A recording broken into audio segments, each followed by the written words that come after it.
I'm here with little Miss Donna, and Archie's over here as well. Archie, puppy, puppy. Yes, and this is their roadmap to success. And here, you want a treat? You're not going to come up to the shot? He goes, that's okay. And you want to get down? So they both have some back knee issues, and so I recommend the guardians get a little step stools because they're allowed to be on the couch. So we don't want to have them damaging that, and a repetitive sort of thing can be, repetitive activities can create some injury issues. All right, so what we'll do is I'm going to have you, if you could, grab a bully stick for him, and so otherwise you guys will have to listen to the barking the whole time. All right, so we started off by basically going over marker words. Remember, by the time you guys see this, you guys should have already loaded it, so you need to load it with the clicker and with the yes. So each one of you, I'd like you to load each dog, each one of you, there's 2 guardians here, 3 times. So that means you grab about 12 treats, say yes, give them a treat, walk a couple steps, yes, give them a treat, walk around your whole house. That would be one of them. And then look, maybe 20 or more minutes later, the other partner does the same thing. We want to do that 3 times each partner for each dog for the marker word, and then also the same thing for the clicker. Click, treat. Take a couple steps, click, treat for about 12 treats. You want to get this done in 1 or 2 days, and after this, you probably are done with it. But when you say yes, or you make the click, the dog should immediately look up at you. If that's not the case, you probably need to continue loading it. Next, we went over hand targeting. I showed the guardians how to do hand targeting. I have a video for that one. If I don't have it linked here and you want one, let me know. This is hand targeting is designed to reposition your dog, but you can use an alternative recall. I also like to use it as a gauge of consent. We'd like you to eventually practice to get to the point where they can come from their water bowl all the way over here for like 15 or 20 feet. And again, you can use it as an alternative way of recalling the dog.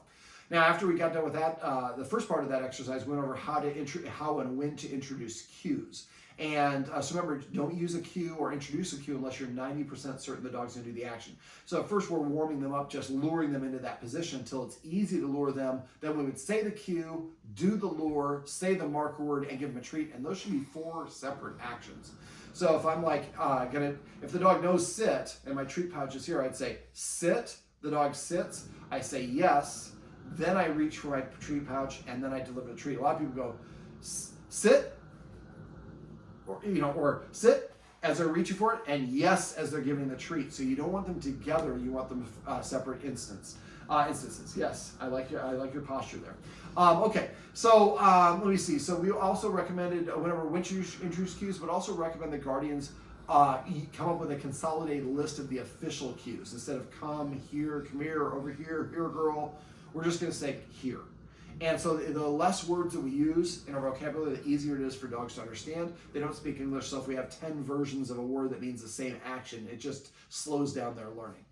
I recommend the guardians say to each other, vocabulary. If you say, come here, vocabulary, oh, thank you, here. So we make it easier for the dogs to understand what's going on. We also talked about the importance of celebrating desired behaviors. That means that every time the dog sits, lays down, comes to you, looks at you, goes into the teepee, drinks their water, eats their food, grabs a specific toy. We say yes when they do it, and then we give them a reward afterwards, a pet or attention. Now, if your dog is going to grab, I don't know what you can call this. You can call this like, Fry Man. So it's a little icon of a guy with fries and a little rope. So every time the dog's about to go get this, after the dog gets it, we would say yes and pet them. After a while, if it's laying on the floor and the dog's going for it, you would say, Fry Man. They grab it, you say yes, and then pet them on their butt. After a while, Fry Man means go get this specific toy.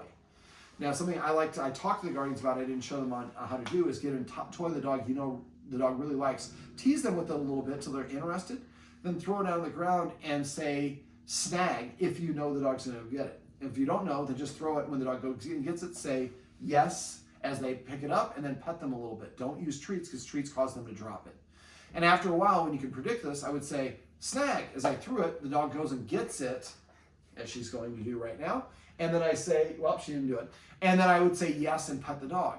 So now we have dogs that bark. So if we say snag when they're barking, they go grab something that occupies their oral fixation. It stops them from barking 99% of the time. And it's just a nice maintenance way of stopping dog barking. Let me see. We also went over, so that's celebrating, and I would recommend, celebrating is just rewarding the dog when they volunteer. We're not asking for anything when they do it on their own. Yes. And then we pat.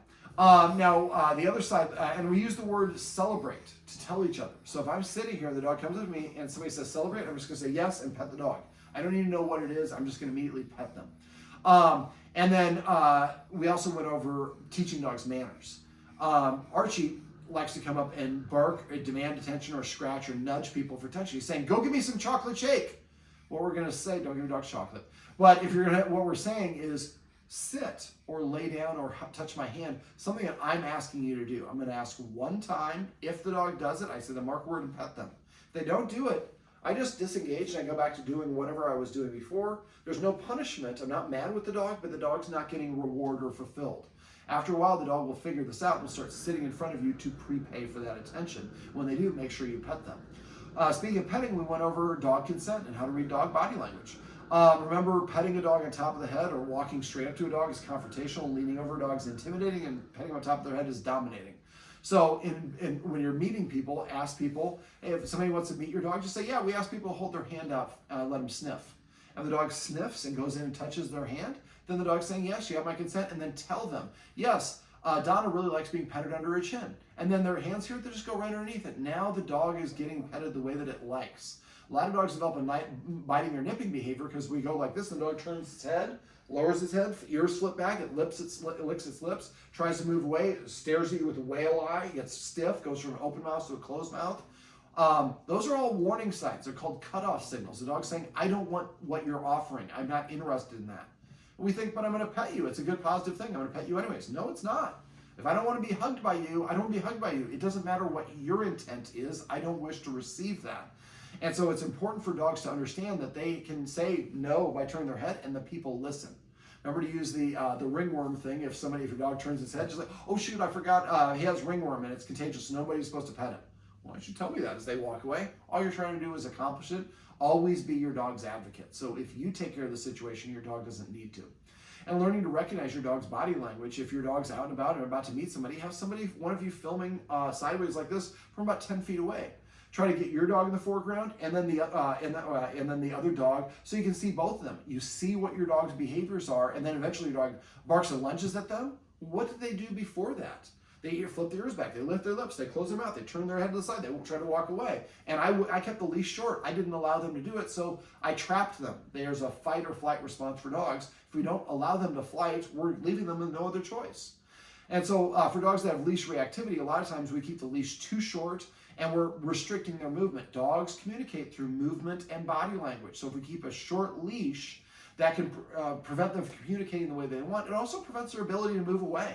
And remember, if your dogs are reactive, the best thing you can do is always to increase distance, because that's what barks and lunges and snaps are trying to achieve. Get the thing to move away from me. You can move your dog away on its own. So watch your dog's body language and start to try to observe and put those pieces together so you can recognize when your dog is giving a warning, and then you lead your dog away so your dog doesn't have to get more aroused. I also went over cookie in the corner when we were talking about exercise. I think the dogs are doing, the guardians here are doing a good job with exercise, but some mental stimulation helps. Now we went over the cookie in the corner, which is find it, means go use your nose to find a treat. I'd like you to do that in the house. Work yourself up from 1 treat to 6 treats. I should have it linked up on this one. If I don't, let me know. I can link it for you. But then when you're on a walk, every once in a while, there's a little grass area. Stop. Find it. Throw the treat. Let the yes when the dog gets it. Here, comes back to you. Do this 2 or 3 treats, and then keep on walking. So if you do this every block, you stop and do 3 to 5 find-its. Then if somebody does come out that your dog's normally going to be reactive to, you can distract your dog. I also do a find it away. So let's say the camera is something I don't like, and I'm the dog. Well, the guardian's right here. The dog can touch my nose with a treat, and I look at it, and they say find it, and just drop it right here. I lick this one up, and then they show me another one and say find it, and they drop it about 1 foot or 2 feet away. I turned away from it. I get this one, and I say find it, and throw something 4 feet away. Now I go 4 more feet and get that one, and then I do another one about 6 feet away. I just moved my dog 12 to 15 feet away from whatever it was in an activity that it likes. And so it increased the distance. I increased the distance for the dog. And if the more that you monitor the situation and keep your dog out of these situations where they don't want to be in, or they want things to go away, and you can get it accomplish what they want before they have to bark or nip or any of that fun stuff. They don't need to offer that behavior. Remember, all behavior is trying to achieve something. Unfortunately, the guardians here hired or had a trainer that came by that was a force and punishment based trainer, and they were giving a lot of some of the stuff that they were going over was stuff that I wouldn't really approve of. We want to make sure the dogs want to do the things that we want them to do because there's something in it for them. That's the beauty of the marker word and celebrating, is rewarding dogs for the things that we want, and that gets into a habit of doing the things that we want. Now, let me see, for exercise, remember, let him sniff on walks, play fetch, watch, go to the video, look for my website, look for the video. I told you it's a long video. Look for the one from Boone is the dog's name. He's a pointer mix with a black head. I have a video on how to teach a dog to fetch. That's another great way to exercise your dogs. Playing tug of war, letting him sniff on walks. But also cookie in the corner, scent games, feeding out of a snuffle mat, getting an Omega Paw, Tricky Trainer treat ball. And then again, because they like to bark, I would, if you have friends coming over, have some lick mats, and you can actually freeze the lick mat as well, and that takes a little bit longer. Remember, for the barking, if you have somebody coming, get a cream cheese on a spoon and put it. I make the backside, I call it dirty, so it's got little remnants of cream cheese. And then I would have him over here in the kitchen, and then when your guest is coming in, your partner's going there, and you're letting him lick it while he's looking at them, and getting him used to it. And also that way he's doing a replacement behavior. He's licking instead of barking at them. It's creating a positive, remember, licking releases those feel-good endorphins. And eventually when people come over, I get cream cheese. I like cream cheese, ergo, I like it when people come over. And we're doing it far enough away where he doesn't feel a threat. When you're, the guardians here need to stop saying, you want to go for a walkie, we go for a walkie, we go for a walkie, or your food, or whatever it is, because we get them all jacked up on Mountain Dew, and then we understand why they can't listen to us, because we made them too excited. Same thing when your guests come over. Tell your guests to come over. Ignore my dogs when they're excited. It's like they're dead to your. And then when they're calm, then ask them for a sit. When they sit, say a mark word and pet them. Now be careful if a dog jumps up on you and then jumps down and sits and you pet them, they can do what's called chaining behaviors. So this is the activity. A human comes in, I jump up on him, I sit down, and then I get a treat, and I think that's one activity. So the dog jumps up on me, I freeze and become boring. When the dog jumps down, I tell it to hand target, to sit, to lay down, and if it does what I want, then I reward it for that. If it doesn't do that, I don't give it any affection. Now remember, for him, the manners thing, get in the habit of doing that same manners, so we're not petting him for jumping up or barking and the other things. So we're going to do the do-over. So he's barking for attention, sit. If he sits, say a mark word and pet him. And then if you go back to doing what you're doing, he does it again, he might be saying, I'm bored. Let me take him out for a little 5-minute walk. It really help. Now, I'm not going to talk about the counter conditioning desensitization because there's a video above that'll cover through that. But if you have questions on that, let me know. For training is usually best done in a maximum of like a 3-minute repetition or 3 minutes of duration, and always end on a positive note. And practice a lot of variety. Don't just do the counter conditioning at the door. Now, matter of fact, for the door, a lot of times practicing at the door is not a great place to do it because that's where people come in. So maybe we practice by the back door or in the bedroom. Also, every once in a while, I won't do it now, but like when you're watching TV, just lean over and knock on the wall. And then continue watching TV. They freak out and go to the door, but you don't go to the door, nobody comes in. Now, the video I went over above is better because the knock means I'm going to get a treat, but also desensitizing the dog. If you live next to Santa Monica Airport, after a while, you're not going to hear the planes coming or going because you hear them all day long. Same sort of principle. I mean, by the time they get done with the roof, the dogs will be kind of bored with that because they've heard it every day for 3 days or whatever, however long it is. Usually probably just a day. All right, now, if you have, practice the counter conditioning like 3 to 5 times a day. Practicing more is fine as long as the dogs are okay. If you start seeing the dogs are nervous or anxious or, then that might be a little bit much. We want to practice in a positive way. Most of these activities, I recommend you practice like 3 times a day for about, usually my default is about 12 treats each time. And it's going to be faster if you practice with the dogs separately for the activities. It just makes it a little bit easier. And it's also good for them to practice being a little bit independent of each other.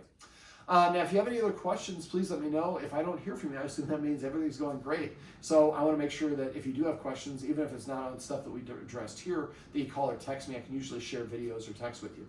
Now, if we do need a follow-up session, I'd like you to watch this video once a week until we get to maybe until you watch a month later and you watch it a month later and everything no consent. And so if you watch it and all the lessons you've gone through we're doing everything and you're still having problems, then let me know. We can set up a 1 hour follow-up session if we need to. Donna, come here, sweetie. Sit. This looks more impressive when you sit. Sit.